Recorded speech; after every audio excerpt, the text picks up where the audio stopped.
अस्सलाम वालेकुम। आज का जो हमारा टॉपिक है वो है Linde's method for liquification of gas. अब जो लिंड्स था ये एक साइंसदान था। इसने पहली दफा गैस का लिक्विफिकेशन ऑफ गैस का कॉन्सेप्ट दिया था। इसने कहा था ऐसा तरीकाकार जो जब हम किसी भी गैस को कन्वर्ट कर रहे होते हैं लिक्विड में, ऐसा तरीकाकार जब हम किसी भी गैस को लिक्विड में कन्वर्ट कर रहे होते हैं उसको हम कहते हैं लिक्विफिकेशन ऑफ अ गैस। इस तरीकेकार को एक साइंसदान था जिसने कॉन्सेप्ट दिया था, वो था लिंड्स मेथड। और ये लिंड्स एक साइंसदान था। इसने कॉन्सेप्ट दिया था कि लिक्विफेक्शन जब हम किसी भी गैस को कन्वर्ट करते हैं लिक्विड में उसको हम लिक्विफेक्शन ऑफ अ गैस कहते हैं। अब इसको देखा जाए डायग्राम के हवाले से, तो diagram is the most important. अगर आपको डायग्राम की समझ आ जाती है तो ये लिखना, इसकी थ्योरी, इसकी कंसंट्रेशन, इसकी वर्किंग इतना मुश्किल नहीं है, बहुत इजी। अगर आपको डायग्राम की समझ नहीं आती तो आप कुछ भी नहीं लिख सकते। तो सबसे पहले हमें डायग्राम की जरूरत पड़ेगी इसको लिखने के लिए। और ये आपकी बुक का मोस्ट इम्पोर्टेंट इस चैप्टर में लॉन्ग क्वेश्चन है। ये काफी दफा आ चुका है लॉन्ग क्वेश्चन ये। अब इसका प्रिंसिपल की बात करें तो इसके प्रिंसिपल जो है, सबसे पहली बात वो किस चीज पर बेस करता है। इसका प्रिंसिपल हमने प्रीवियस लेक्चर में पढ़ा था कि इसका जो प्रिंसिपल है वो बेस करता है जॉल थॉमसन इफेक्ट पर। अब जॉल थॉमसन इफेक्ट क्या था, हमारे पास कुछ गैस के मालिक्यूल से, जब गैस के मालिक्यूल जब होते हैं वो एक दूसरे से काफी दूर होते हैं, उसको करीब लाने के लिए हम ऊपर से हाई प्रेशर लगाते हैं।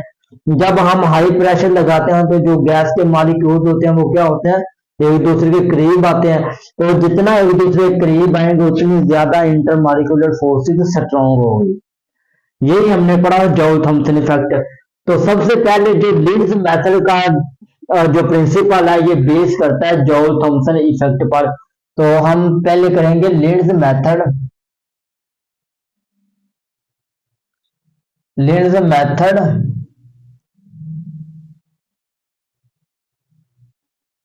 For liquification of gas, for liquification of gas is based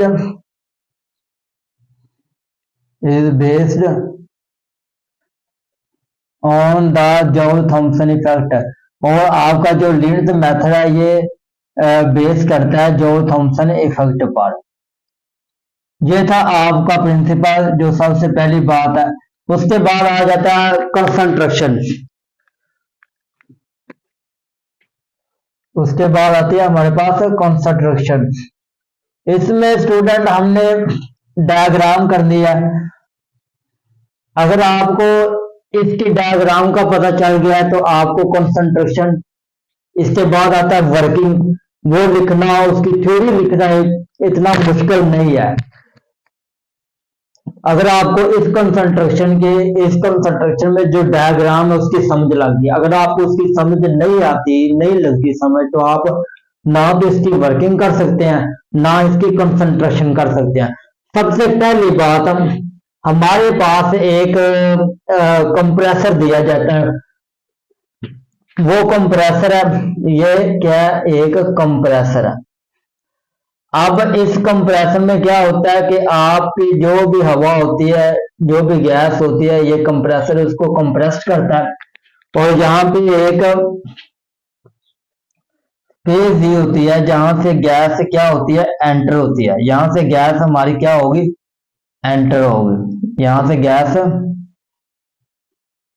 enter होगी और यहां से गैस क्या होगी, गैस यहां से कंप्रेसर में एंटर होगी और यहां से आपकी गैस क्या करेगी, बाहर जाएगी। यहां से गैस क्या करेगी, बाहर जाएगी। और जब ये गैस बाहर जाएगी तो आपका जो टेम्परेचर होगा, जब गैस कंप्रेसर गैस को कंप्रेस करेगा, जो आपका टेम्परेचर होगा वो हाई टेम्परेचर होगा।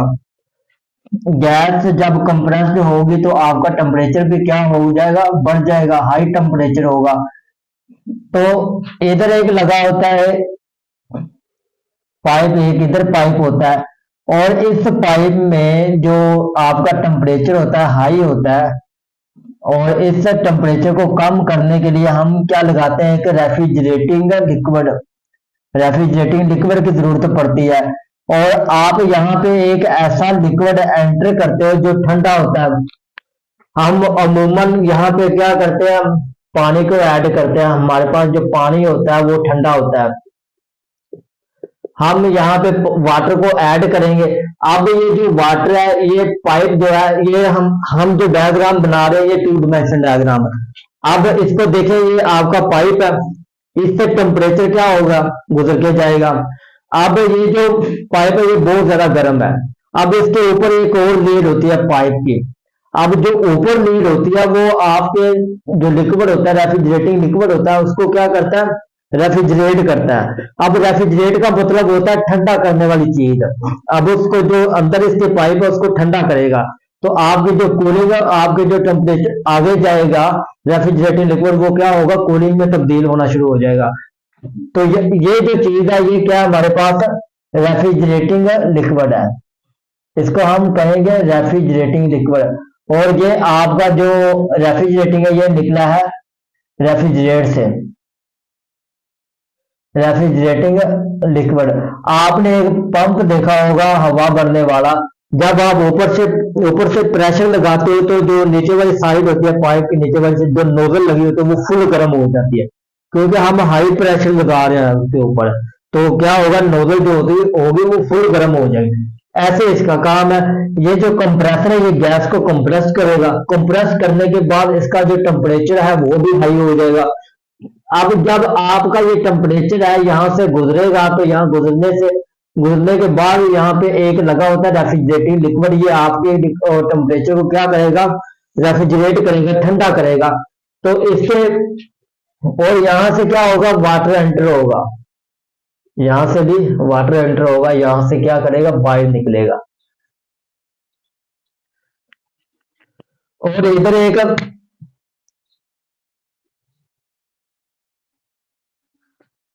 और इसके आगे एक पाइप लगा होता है, और उस पाइप को हम कहते हैं स्पाइरल पाइप। इसके आगे एक और पाइप लगा होता है, उस पाइप को हम कहते हैं स्पाइरल पाइप। ये हमारे पास क्या है, एक स्पाइरल पाइप है।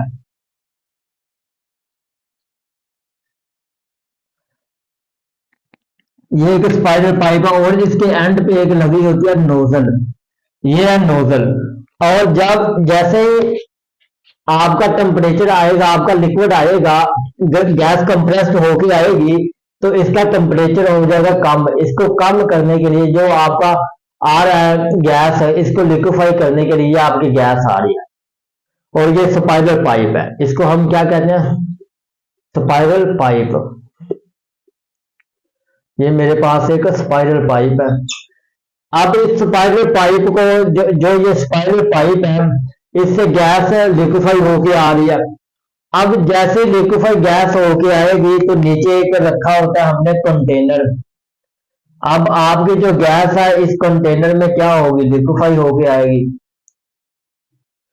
और ये है हमारे पास एक नोजल, यहां से आपकी गैस क्या होगी, लिक्विफाई होके बाहर की तरफ निकलेगी। अब यहाँ पे आपकी लिक्विफाई गैस आ गई है, लिक्विफाई गैस होके यहाँ पे आ गई है। अब जरूरी नहीं है कि आपकी जो लिक्विफाई गैस है वो 100% ही लिक्विफाई होके आ जाए। अब इसमें जो गैस होगी वो कुछ अनलिक्विफाई होगी, मतलब कि कुछ गैस लिक्विफाई नहीं होगी, कुछ अनलिक्विफाई गैस होगी। जो लिक्विफाई गैस होके आएगी वो तकरीबन 10 या 20% में भी कि हो लिक्विफाई होके आए। अब इसमें जो अनलिक्विफाई गैस होगी वो दोबारा क्या हो जाएगी, हम उसको दोबारा इसके अंदर कंप्रेसर के अंदर डालेंगे। इस गैस को दोबारा इस कंप्रेसर के अंदर डालेगी, और जब ये दोबारा इसके अंदर डालेंगे अनलिक्विफाई गैस को, तो क्या होगा, ये कंप्रेसर उसको गैस को कंप्रेस करेगा। कंप्रेस करने के बाद ये दोबारा गैस जाएगी, दोबारा गैस होके लिक्विफाई होगी, और ये तब तक काम चलता रहता है जब तक आपकी सारी की सारी गैस लिक्विफाई नहीं होती। जब आपकी गैस सारी की सारी लिक्विफाई होगी तो आपका जो कूलिंग है वो स्टार्ट हो जाएगी। आपकी जो कूलिंग है वो स्टार्ट हो जाएगी। और यहाँ से जो ये नोजल है, यहाँ से आपकी क्या होती है, गैस लिक्विफाई होती है। तो यही था हमारे पास कंसंट्रेशन, यही थी डायग्राम। अगर आपको इस चीज की डायग्राम की समझ लग गई है तो आप इसकी थ्योरी और इसकी वर्किंग बहुत इजी कर सकते हैं। सबसे पहली बात ये जो था कंप्रेसर, ये था हमारे पास कंप्रेसर, ये था रेफ्रिजरेटिंग लिक्विड, ऐसा लिक्विड जो किसी भी हीट को रिमूव करे। ऐसा रेफ्रिजरेटिंग लिक्विड ऐसा लिक्विड जो किसी भी जो हीट को रिमूव करे, उसको हम रेफ्रिजरेटिंग लिक्विड कहते हैं।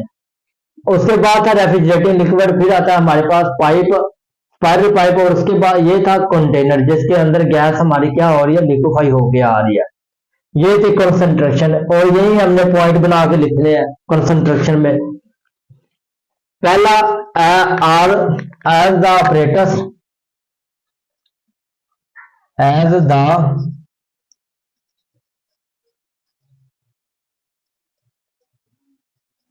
The operators to the compressor, जो हमारा कंप्रेसर है, टू द कंप्रेसर, हम कंप्रेसर को यूज करते हैं, is use to the compress gas, gas को कंप्रेस करने के लिए। To the compressor is use to the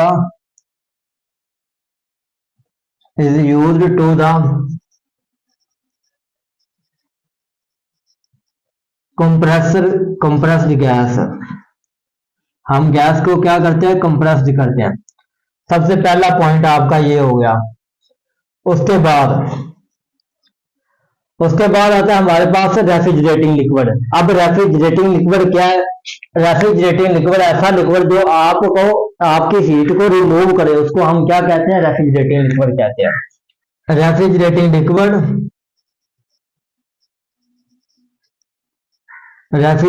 liquid is used to remove, refrigerating liquid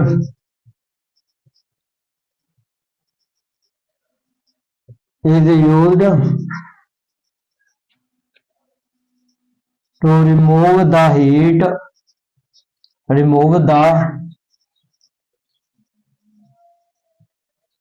of compressed gas, जो आपके कंप्रेस्ड गैस को रिमूव करे, हीट कंप्रेस्ड गैस। उसके बाद आता है हमारे पास स्पाइरल पाइप। अब स्पाइरल पाइप जो है ये गैस को क्या करता है, लिक्विफाई करता है।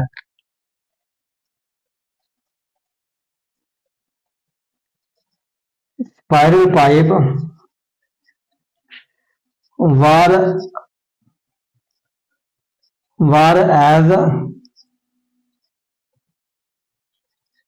were as compressed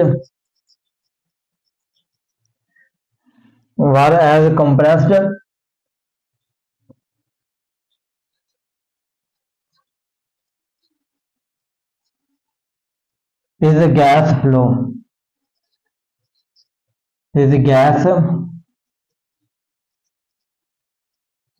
उसके बाद आता है हमारे पास कंटेनर, जिसके अंदर जो गैस है वो क्या होगी, लिक्विफाई होगी। The gas is liquefy in which the container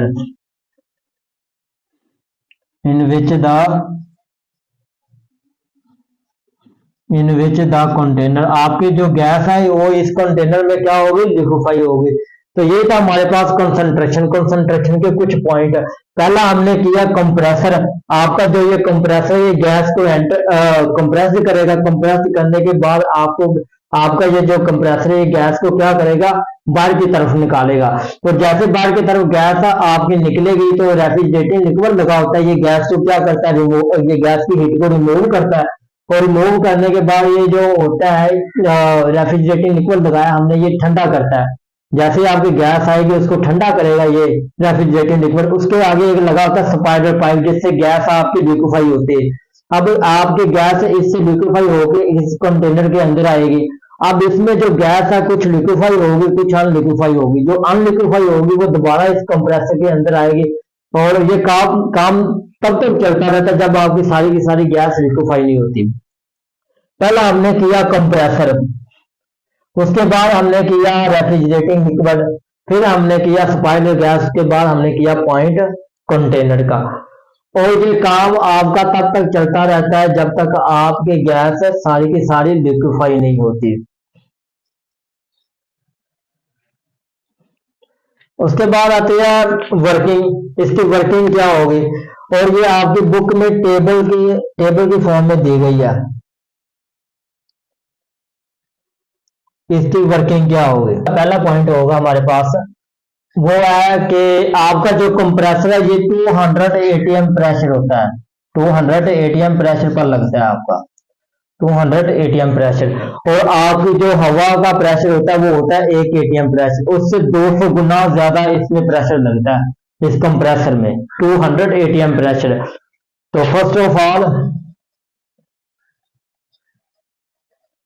first of all the gas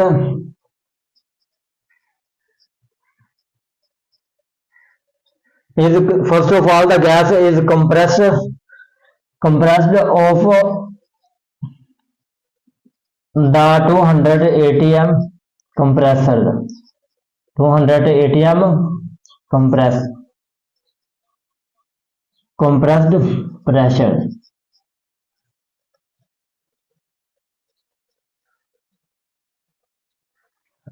to 100 ATM pressure पर आपका क्या होता है, प्रेशर लगता है कंप्रेस्ड। उसके बाद बाय यूजिंग कंप्रेसर, हम इस कंप्रेसर को इस्तेमाल करके हम क्या लगाते हैं, 200 ATM प्रेशर लगाते हैं इस कंप्रेसर को इस्तेमाल करके। तो यहां पे आएगा आपका ATM प्रेशर।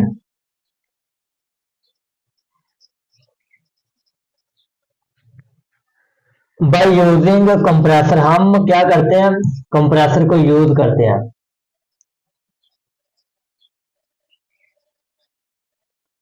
उसके बाद हमारे पास the gas of the refrigerating liquid, the gas of the refrigerating liquid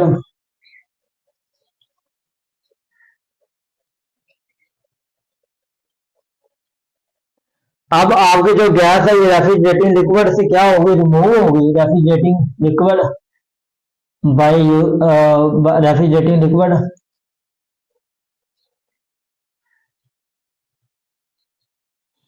refrigerating liquid the heat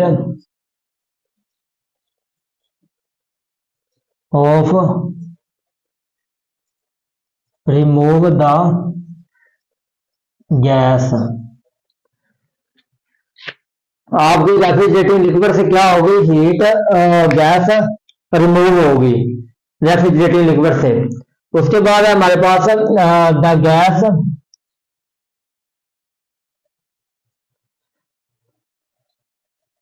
gas is passed through the nozzle is suddenly expand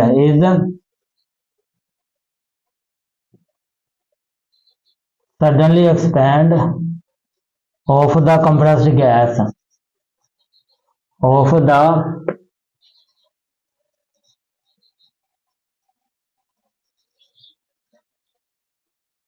compressed gas. आपकी जो गैस है ये सडनली एक्सपैंड होगी nozzle के जरिए, अचानक आपकी gas जो होगी, ये नोजल है इसके जरिए आपकी सडनली गैस एक्सपैंड होगी। तो ये था हमारे पास the gas is pass through the nozzle is suddenly expand of the compressed gas. आपकी गैस कंप्रेस्ड होके इस पाइप स्पाइरल पाइप के थ्रू आएगी। इधर आना था हमारे पास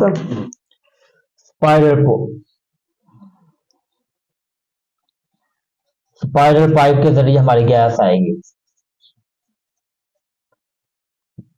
स्पाइरल पाइप के जरिए हमारी गैस आएगी, वो सडनली एक्सपैंड होगी इसके थ्रू, नोजल के थ्रू। उसके बाद आपकी जो कुछ गैसेज होंगी वो लिक्विफाई हो जाएंगी, कुछ गैसेज आपके लिक्विफाई नहीं होंगी। Some of the gases, some of the gases is liquefy, आपकी जो कुछ गैसेज लिक्विफाई होंगी और कुछ गैसेज आपकी अनलिक्विफाई होंगी। Some of the gases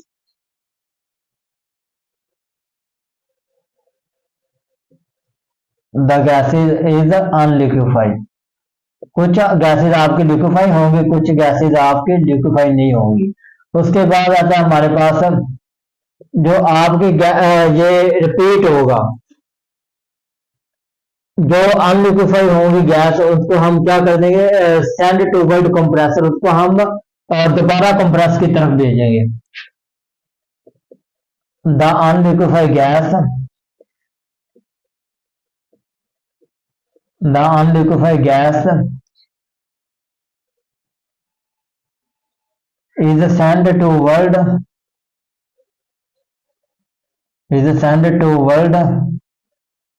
the compressor, हम उसको दोबारा क्या करेंगे, कंप्रेसर की तरफ भेजेंगे। The process is repeated, the process is repeated again and again, again and again until all the gases, until all the gases is converted into liquid, वो आपके दोबारा क्या होंगे, गैसेज कन्वर्ट हो जाएंगी लिक्विड में। तो ये था हमारे पास टॉपिक, ये था हमारे पास आगे का topic let's method for liquification of a gas.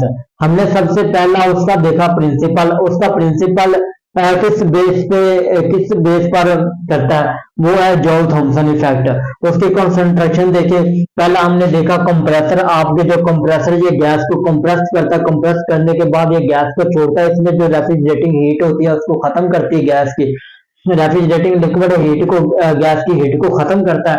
खत्म करने के बाद यहाँ पे लगा होता है रेफ्रिजरेटिंग लिक्विड, ये आपके गैस को ठंडा करता है। ठंडा करने के बाद जब ये छोड़ता है तो आगे लगा होता है स्पाइरल पाइप, स्पाइरल पाइप से मूव होके क्या करता है, नीचे आता है और नोजल के जरिए थ्रू हो जाता है, बाद लिक्विफाई होना शुरू हो जाता है। अब आपकी जो गैस है इसमें कुछ गैस आपकी लिक्विफाई होगी, कुछ अनलिक्विफाई होगी। जो अनलिक्विफाई गैस होगी उसको हम दोबारा एंटर करेंगे, अगेन एंड अगेन दोबारा एंटर करेंगे कंप्रेसर के अंदर। अब हम जब कंप्रेसर के अंदर करेंगे तो ये दोबारा ऐसे काम चलता रहेगा, जब तक काम चलता रहेगा, मतलब कि तब तक ये काम चलता रहेगा जब तक हमारी जो सारी की सारी गैस लिक्विफाई ना हो। अगर हमारी गैस लिक्विफाई हो गई है तो आपकी कूलिंग स्टार्ट हो जाएगी। तो ये था हमारे पास आज का टॉपिक। अल्लाह हाफिज।